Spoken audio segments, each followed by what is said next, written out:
Joe Biden avertit que la Russie compte sur un arrêt de l'aide américaine à l'Ukraine. Nous devons prouver à Poutine qu'il a tort, dit le président américain. Rishi Sunak remporte une victoire d'étape aux communes. Une première version du projet de loi pour l'expulsion des migrants illégaux vers le Rwanda est adoptée. Au Parlement polonais, un élu d'extrême droite éteint des bougies de Hanouka avec un extincteur, un incident qui a interrompu la nomination du gouvernement de Donald Tusk. Joe Biden réitère le soutien des États-Unis à Israël et s'inquiète des bombardements indiscriminés qui minent la cause israélienne sur la scène internationale.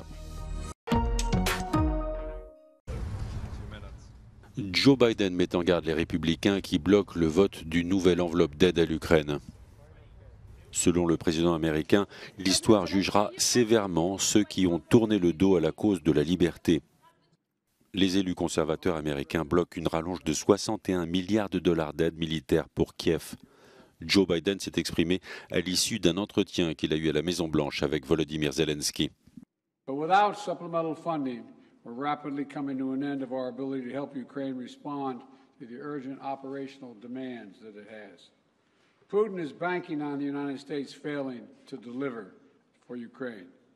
We must prove him wrong. It's very important that by the end of this year, we can send a very strong signal of our unity to the aggressor and the unity of Ukraine, America, Europe, the entire free world. Volodymyr Zelensky assure que les troupes ukrainiennes prouvent tous les jours que l'Ukraine peut gagner et dit avoir reçu des signaux positifs lors de ses entretiens au Congrès. Mike Johnson est le patron républicain de la Chambre des représentants. The American people stand for freedom, and they're on the right side of this fight. I have asked the White House since the day that I was handed the gavel as Speaker for clarity. We need a clear articulation of the strategy to allow Ukraine to win. The Biden administration seems to be asking for is billions of additional dollars with no appropriate oversight, no clear strategy to win, and none of the answers that I think the American people are owed.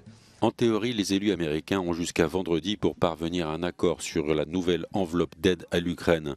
En échange de leur soutien, les conservateurs exigent un durcissement majeur de la politique d'immigration des États-Unis. Joe Biden les accuse de maintenir l'Ukraine en otage et de faire le jeu de Moscou. Une victoire d'étape pour le Premier ministre britannique Rishi Sunak. Son projet de loi pour l'expulsion des migrants illégaux vers le Rwanda est adopté par la Chambre des communes. Rishi Sunak est à la tête d'une majorité divisée. L'aile droite de son parti juge le texte trop modéré et promet de tout faire pour l'amender.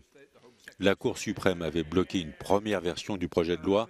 Le ministre britannique de l'Intérieur estime que les craintes de l'organe judiciaire sont levées. The treaty that I signed last week puts beyond legal doubt the safety of Rwanda. It provides the basis to end the merry-go-round of legal challenges that have second-guessed the will of Parliament and frustrated this policy, this House and the desire of the British people.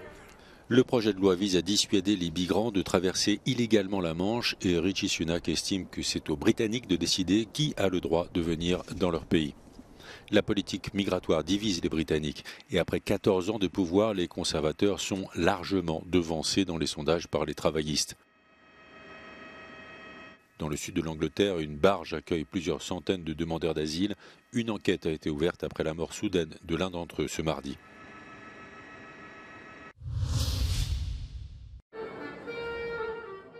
Une honte au cœur du Parlement polonais.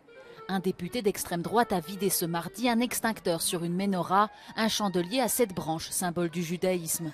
Celle-ci avait été allumée à l'occasion des célébrations de Hanouka, la fête des Lumières, en présence de personnalités juives. Les travaux parlementaires ont été temporairement suspendus. Le président du Parlement, Szymon Hołownia, a dénoncé un acte absolument scandaleux et a promis de porter plainte. L'événement a également retardé la nomination du gouvernement de la coalition civique dirigée par Donald Tusk. Le nouveau Premier ministre a qualifié l'incident de honte. Lors de sa confirmation qui a eu lieu la veille, l'ancien chef du Conseil européen a promis de résoudre le conflit à la frontière avec l'Ukraine, bloqué par les routiers polonais, tout en s'engageant à aider Kiev face à l'invasion russe. Le nouveau gouvernement, libéral et pro-européen, prêtera serment ce mercredi devant le président Andrzej Duda.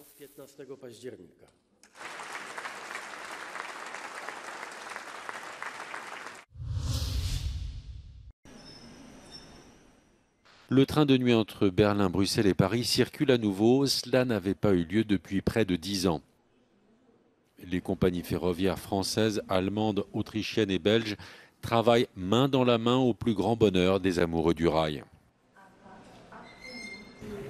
Wir freuen uns, dass nach 9 Jahren es wieder einen Nachtzug nach Paris gibt. Dafür haben wir lange gekämpft als Back on Track.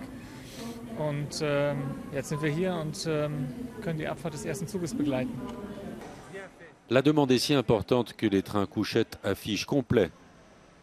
Il faut attendre des semaines avant espérer trouver une place libre.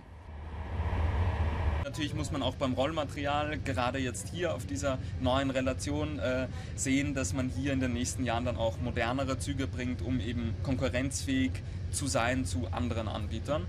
Und da ist man aber, denke ich, auch mit dem Nightjet der neuen Generation dann auf einem guten Weg. Ces dernières années, la Deutsche Bahn a souffert d'un manque cruel d'investissement. Les chemins de fer autrichiens surpassent largement la qualité des trains allemands.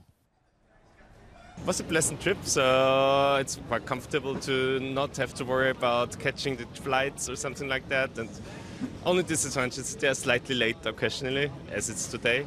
La forte demande devrait pousser les compagnies à investir davantage dans les trains couchettes. C'est en tout cas l'espoir de la correspondante d'Euronews. Fall asleep in Berlin and wake up in Brussels. This year, sleeper trains are making a comeback. And with climate change dominating headlines, train companies are putting down tracks to connect European cities with one another. But will that be enough to make travelling more about the journey than the destination? Liv Stroud on the sleeper train for Euronews. L'Assemblée générale des Nations unies a voté une résolution appelant à un cessez-le-feu à Gaza. Le texte est non contraignant. À l'instar de la France, 153 pays ont voté en faveur de la résolution. 23 pays, dont l'Allemagne, se sont abstenus.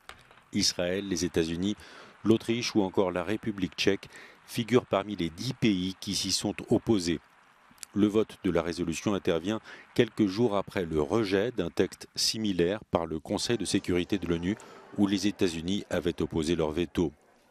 De son côté, le président américain a réitéré le soutien de son pays à Israël tout en exprimant son inquiétude devant les bombardements indiscriminés sur l'enclave palestinienne. Selon Joe Biden, même s'il n'y a aucune comparaison possible avec les massacres du 7 octobre, la riposte de Tsahal menace de miner le soutien international à la cause israélienne. 135 otages sont toujours retenus prisonniers dans la bande de Gaza. Selon un responsable du Hamas interrogé par l'agence Associated Press, la résistance et la fermeté des Palestiniens font comprendre à Biden que l'opération militaire israélienne est une folie. De son côté, le porte-parole de l'armée israélienne, Daniel Hagari, assure que Tsahal vise les bastions du Hamas de façon à séparer le mieux possible les cibles terroristes des civils innocents.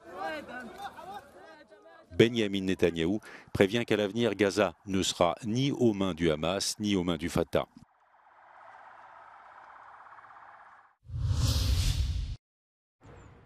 Les autorités bulgares ont commencé le démantèlement du monument à l'armée soviétique qui trône au centre de Sofia. Le soldat libérateur au fusil mitrailleur, symbole de la victoire de l'armée rouge sur le nazisme, domine la capitale bulgare depuis 1954. Le démantèlement du monument était au cœur d'une polémique depuis des années. Les autorités mettent aujourd'hui en avant des fissures, de la corrosion et un risque d'effondrement. Le monument doit être restauré avant d'être remisé au musée d'art socialiste. Le Parlement européen a remis à titre posthume le prix Andrei Sakharov à Mahsa Amini, la jeune kurde iranienne de 22 ans, décédée en septembre 2022, 3 jours après son arrestation par la police des mœurs de Téhéran. La famille de Mahsa Amini avait prévu de venir assister à la remise du prix. Les autorités iraniennes l'ont interdit. Their treatment is another example of what the people of Iran face every day. Let me say that the courage and resilience of Iranian women in their fight for justice, liberty and human rights will not be stopped. Their voices cannot be silenced, and while they are not here today, their presence will be felt. Le prix Sakharov est la plus haute distinction européenne pour la défense des droits de l'homme et des libertés individuelles. La mort de Mahsa Amini a entraîné en Iran des mois de manifestations contre le régime des mollahs.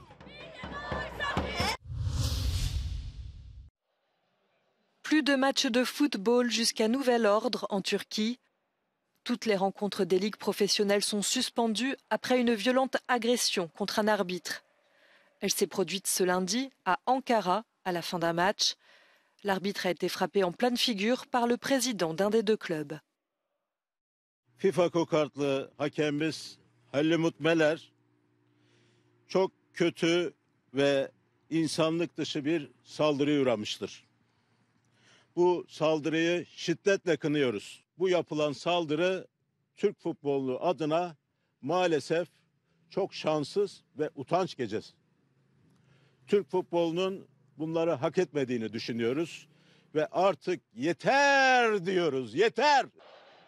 L'arbitre souffre d'une fracture près de l'œil. Il a été hospitalisé. Son état n'est pas considéré comme grave.